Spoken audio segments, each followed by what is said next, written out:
안녕하십니까. 지금부터 방직공장 여공, 사시 합격, 입양, 의원 당선 이런 여러 가지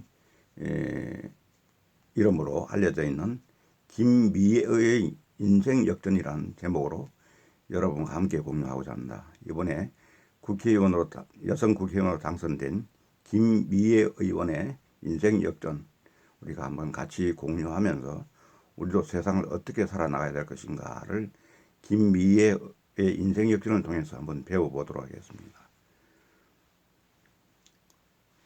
2018년 10월 김미애 52세입니다.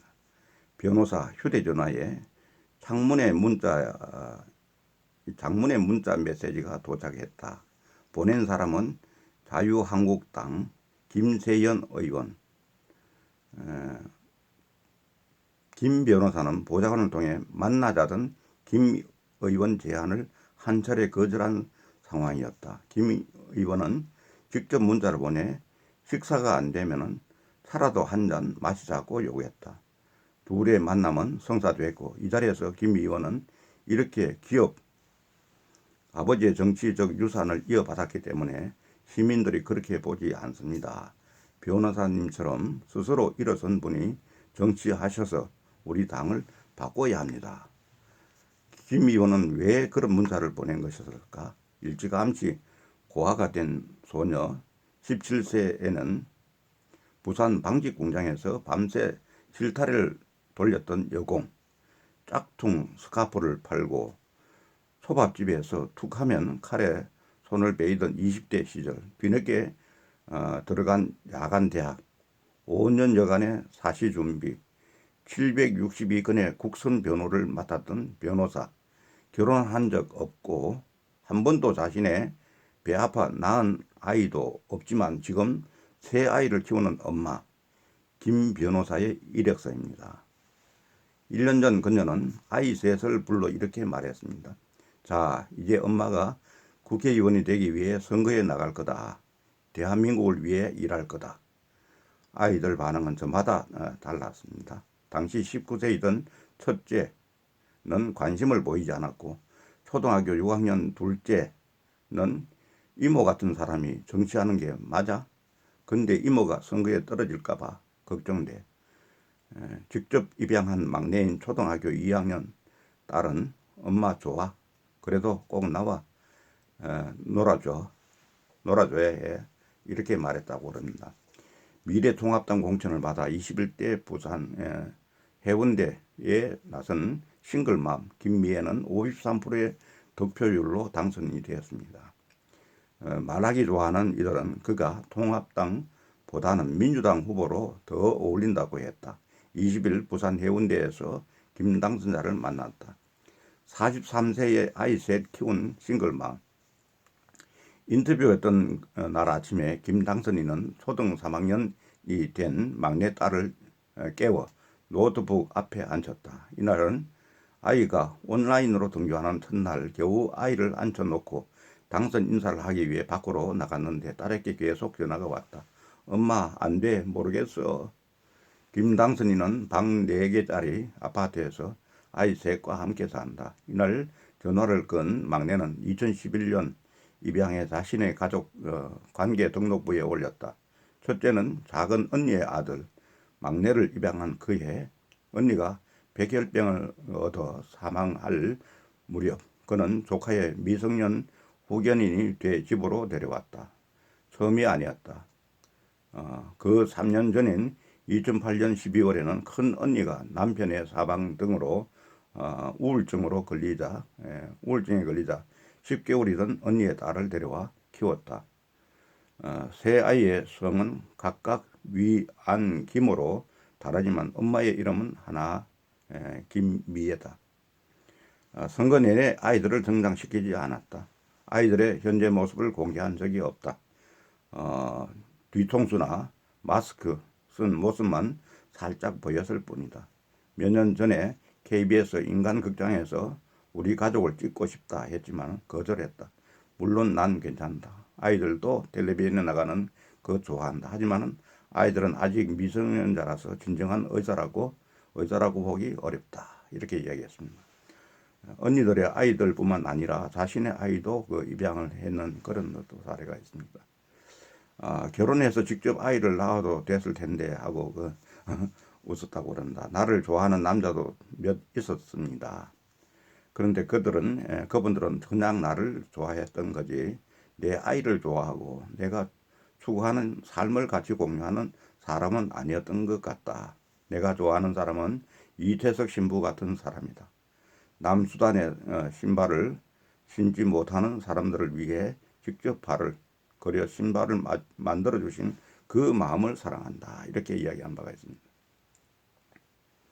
여공에서 초밥집 사장이 되다 하는 제목으로는 여러분 제가 이곳에 35년 만에 섰습니다. 학교 다닐 버스비도 없었던 17세 김미애가 살기 위해 찾아온 공장입니다. 지난 2일 김당선인은 부산 해운대구 반여동에 있는 태왕산업공장 앞에 유세 차량을 세우고 마이크를 잡고 이렇게 말했다. 이날은 21대 총선 공식 선거운동이 시작되는 날이다. 어머니를 잃은 소녀 김미애는 1985년 고향 포항을 떠나 부산으로 왔다. 방직 공장에 취직해 공순이라 놀림 당하던 소녀는 35년 후에 그곳에서 선거 출정식을 가졌다. 그때 소감은 꿈 같았다. 그리고 감사했다. 17살 당시는 정말 우울했다.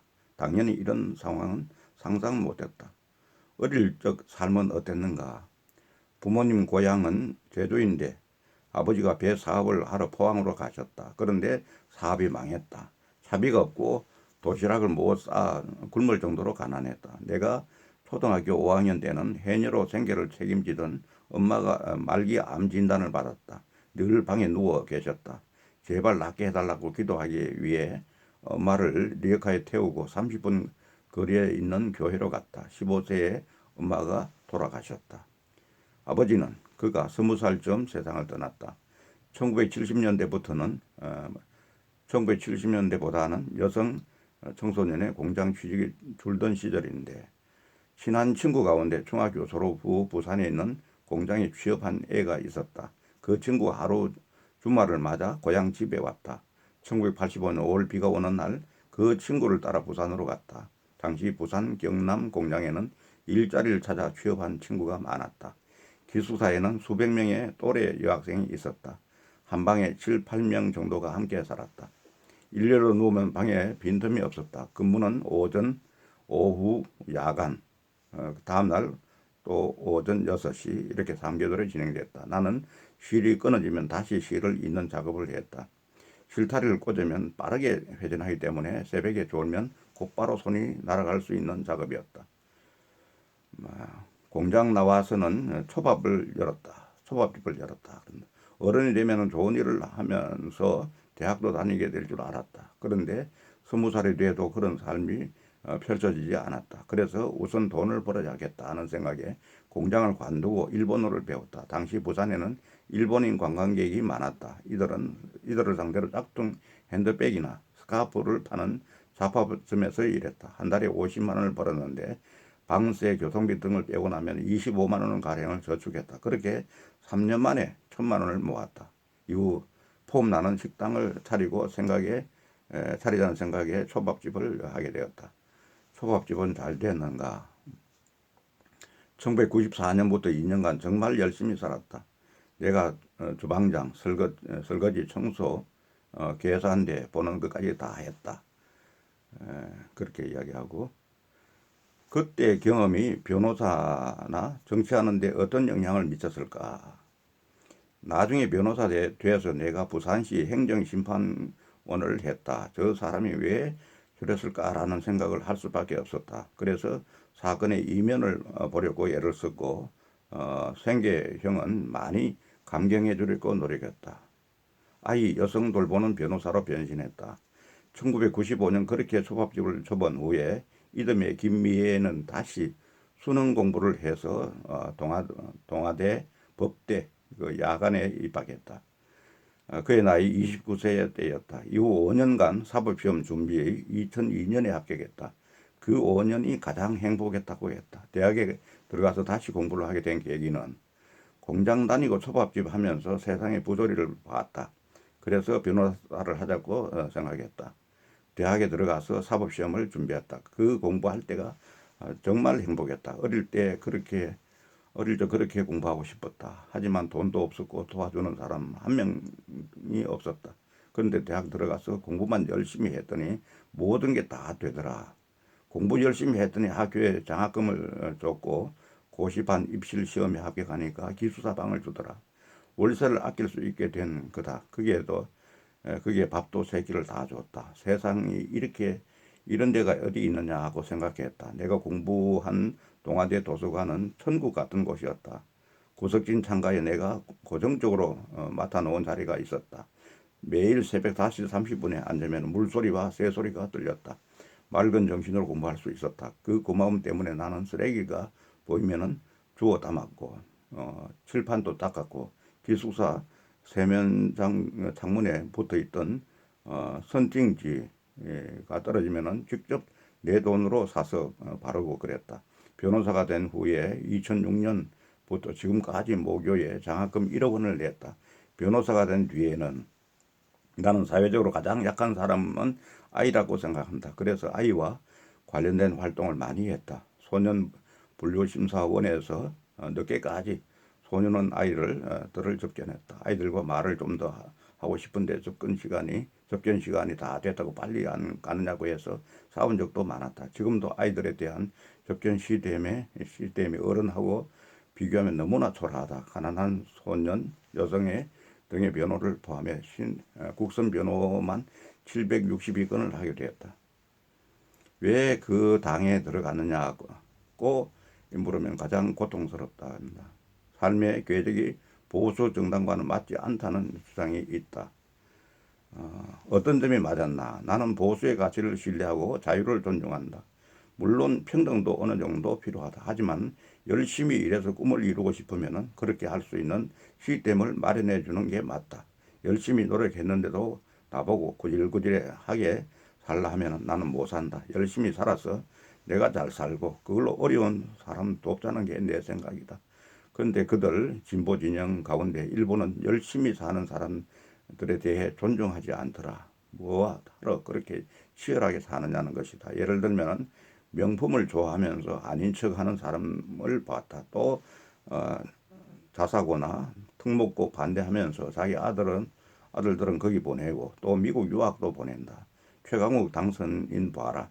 일제 차 렉서스 탄다는 그런 얘기도 있지 않은가. 이렇게 보면은 참으로 우리가 김미애 당선인으로부터 참으로 배울 점이 인간적으로 배울 점이 많습니다. 이렇게 노력해서 자기의 성취를 이룬 김미애 당선인에게 한 번 더 축하를 드리면서 우리 모두가 김미애 당선인의 우리의 길을 우리도 참으로 같은 길은 아니다 하더라도 우리가 이분의 그 뜻을 기리고 우리도 삶을 충실하게 살아갈 그런 의무는 있지 않겠는가 하는 생각에서 여러분과 함께 공유해 봤습니다. 감사합니다.